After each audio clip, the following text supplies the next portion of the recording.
Assalamualaikum warahmatullahi wabarakatuh. Baik, perkenalkan, nama saya Renzi Rahma Cahyani dengan NIM G00241109 dari kelompok A10.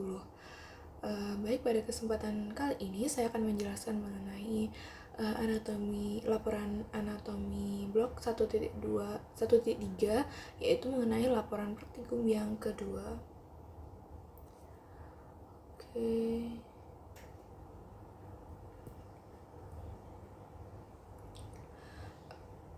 Oke, baik.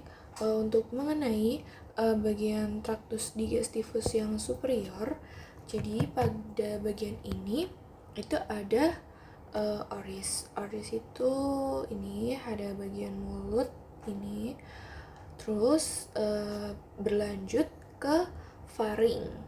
Nah, ini berlanjut ke faring, terus kemudian berlanjut ke esofagus. Nah, ini ada di sini esofagus, terus lanjut ke gaster. Ini ada gaster, ini di sini ada gaster. Terus selanjutnya itu ada intestinum tenue, yaitu ada duodenum. Nah, ini ada duodenum di sini. Di duodenum, terus ada jejunum sama ileum.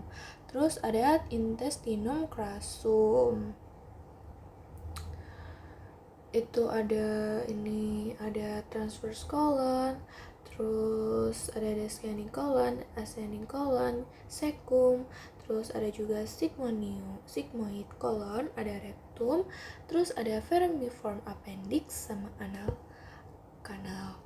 Terus ada anus. Nah, pada kesempatan ini saya hanya menjelaskan mengenai ini traktus digestivus superior yang dari mulut sampai ke lambung. Oke, jadi yang pertama itu proses pencernaan itu ada yang namanya ingestion. Nah, di mana proses ini merupakan pengambilan makanan masuk ke saluran cerna. Terus ada selanjutnya yaitu propulsi. Nah, propulsi ini itu merupakan proses menelan dan peristaltik. Di mana ini ada di esofagus, ada di lambung, terus ada di duodenum, jejunum, ileum gitu. Nah, selanjutnya ini ada proses peristaltis. Nah, peristaltis itu merupakan gerakan kontraksi dan relaksasi otot dinding organ. Terus selanjutnya ada proses digesti mekanik, yaitu mengunyah, mencampur, mengaduk makanan, seperti itu. Nah, untuk proses pencernaan selanjutnya ada digesti kimia. Digesti kimia ini merupakan penguraian makanan atau katabolik. Terus proses pencernaan selanjutnya ada absorpsi. Ini ada di sini absorpsi. Ini merupakan absorpsi. Dia merupakan gerakan nutrien dari saluran cerna ke darah atau limfa. Terus yang terakhir sendiri itu ada defekasi. Ini merupakan eliminasi buangan padat yang tidak dapat dicerna melalui anus dalam bentuk feses seperti itu. Terus selanjutnya, nah ini pembahasan yang pertama mengenai kafum, maaf ya ini typo, seharusnya itu kafum oris. Nah, di kafum oris itu ini terjadi proses pencernaan mekanik. Nah, di kafum oris ini terjadi pencernaan secara mekanik, di mana merupakan proses penghancuran makanan oleh organ pada mulut. Nah, terus ada juga pencernaan kimia, di mana reaksi makanan dengan enzim pada saliva, yaitu oleh enzim ptyalin. Terus di sini terjadi mastikasi, di mana penghancuran makanan oleh gigi, pencampuran makanan dengan saliva oleh lidah, dan proses menelan bolus makanan ke esofagus. Terus selanjutnya ini ke bagian lingual atau lidah. Nah, di bagian lidah ini organ muskular di atas dasar mulut, dan lidah itu merupakan organ muskular di atas mulut. dan dengan perantara otot yang melekat pada mandibula, processus styloideus, sama faring. Nah, fungsi dari lingua ini untuk alat pengecap serta dia membantu proses mengunyah, menelan, dan berbicara. Terus lingua itu dia dibagi atas 3 bagian, yaitu ada bagiannya itu ada radix lingua, yaitu pangkal lidah. Ada pangkal lidah di sini, radix lingua itu ada di pangkal lidah di sini ya. Di sini nih pangkalnya. Terus ada dorsum lingua. Nah, dorsum lingua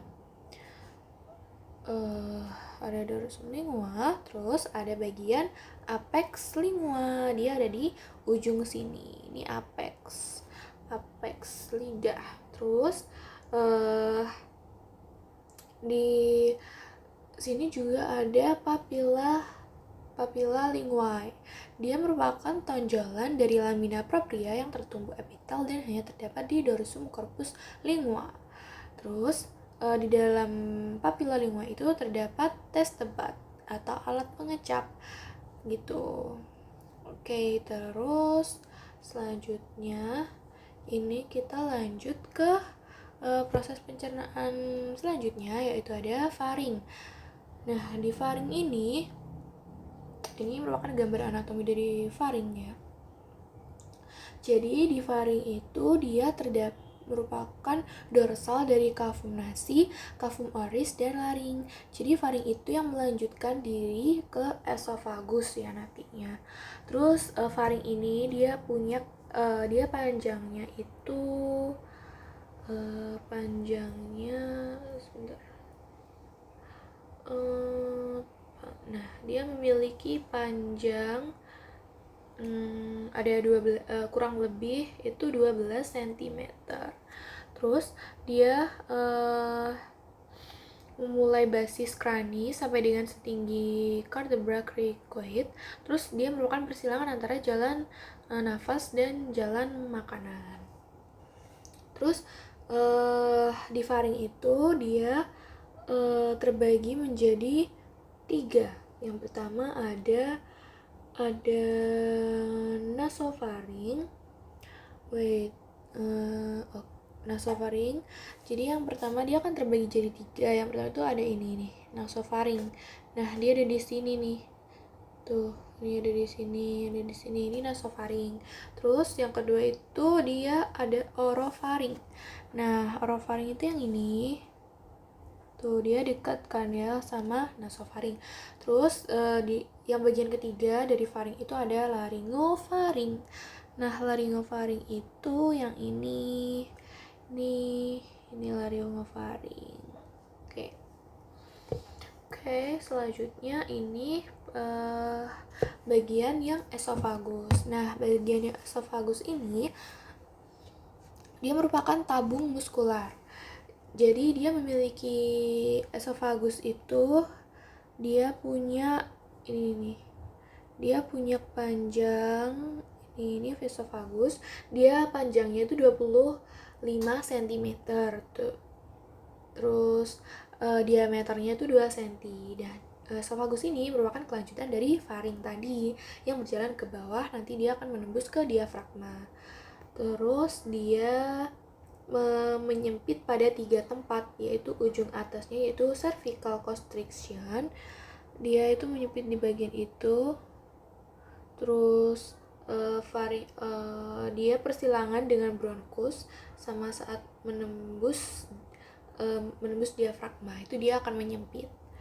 Nah, peralihan dari esofagus ke lambung itu merupakan ostium cardiacum atau junction gastroesophageal.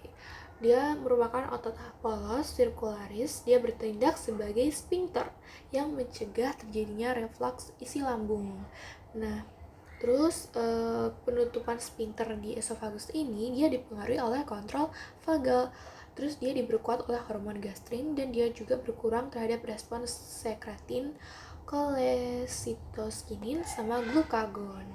Nah, struktur dari esofagus sendiri dia terdiri dari 4 lapisan, yaitu jaringan, jaringan ikat longgar, terus dia terdiri dari dua lapis otot yaitu sirkuler dan longitudinal.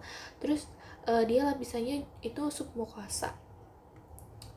Nah, terus pergerakan dari esofagus ini dilapisi oleh otot sirkuler kan tadi sama longitudinal, yaitu pada gerakan peristaltik. Terus pada saat bolus makanan bergerak masuk ke lambung karena peristaltik dan gaya gravitasi. Oke, nah selanjutnya ini bagian dari ini ya esofagus ini. Oh maaf, sebenarnya ini merupakan bagian lambung, tapi belum diedit. Ini sebentar. Ini dia itu merupakan oke, sebentar. Jadi dia itu gaster ini. Oke. Nah, wait. Nah, ini kan gaster ya, ini pada bagian gaster. Selanjutnya ini kan pada bagian gaster ya, saya menjelaskan tentang bagian gaster. Jadi dia merupakan kantong tempat makanan berkumpul. Nah, jika kosong bentuknya itu seperti huruf J ini jadi kalau kosong dia bentuknya J ya ini. Tapi kalau dia penuh dia akan melengkung ke bawah. Terus bentuknya itu jadi gaster itu bentuknya sangat dipengaruhi oleh jumlah makanan. Terus adanya gerakan peristaltik, ada tekanan organ lain, ada gerakan respirasi, sama postur tubuh itu sangat berpengaruh ya pada bentuk dari gaster ini. Terus dia terletak di regio hipokondrium kiri dan epigastrium abdomen. Terus gaster itu terletak sejajar vertebra torak 7 sampai lumbal 3. Nah, gaster ini dia kapasitasnya 1,5 liter. Dia dapat melebar sampai kapasitasnya itu bisa menampung sampai 2 sampai 3 liter gitu. Terus kalau gaster pada bayi itu dia kapasitasnya hanya 30 mili. Nah, bagian dari lambung itu dia ada kardia, ada fundus, ada korpus, ada pars pylorica. Nah, pars pylorica itu ada dua lagi, yaitu antrum pyloricum yaitu bagian proksimal, sama ada canalis pyloricus yaitu bagian distal. Terus ada juga di bagian lambung itu juga ada pylorus gitu. Nah, terus pencernaan pada lambung itu ada gerakan lambung, yaitu dimana dia mencampur makanan dengan sekret lambung membentuk kimus. Terus dia ada gerakan mengosongkan makanan. Terus di gaster ini dia ada sekresi lambung, yaitu mukus, asam lambung, tripsin, lipase, amilase, dan protease.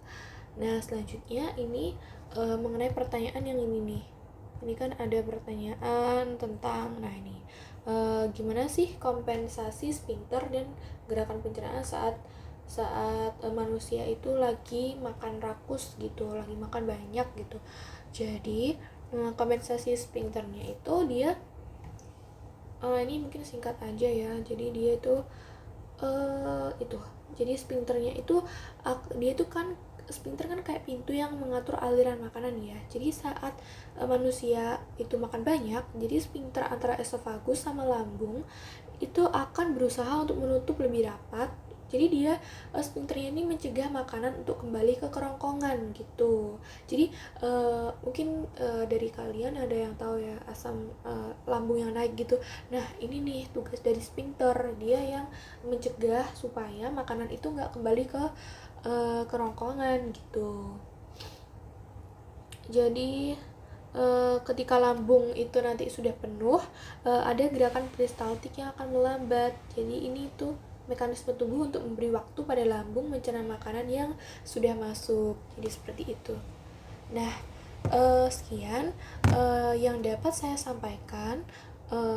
Sekian dari penjelasan yang dapat saya sampaikan. Mohon maaf apabila ada kekurangan dan kesalahan, karena saya juga masih belajar banyak dari hal ini.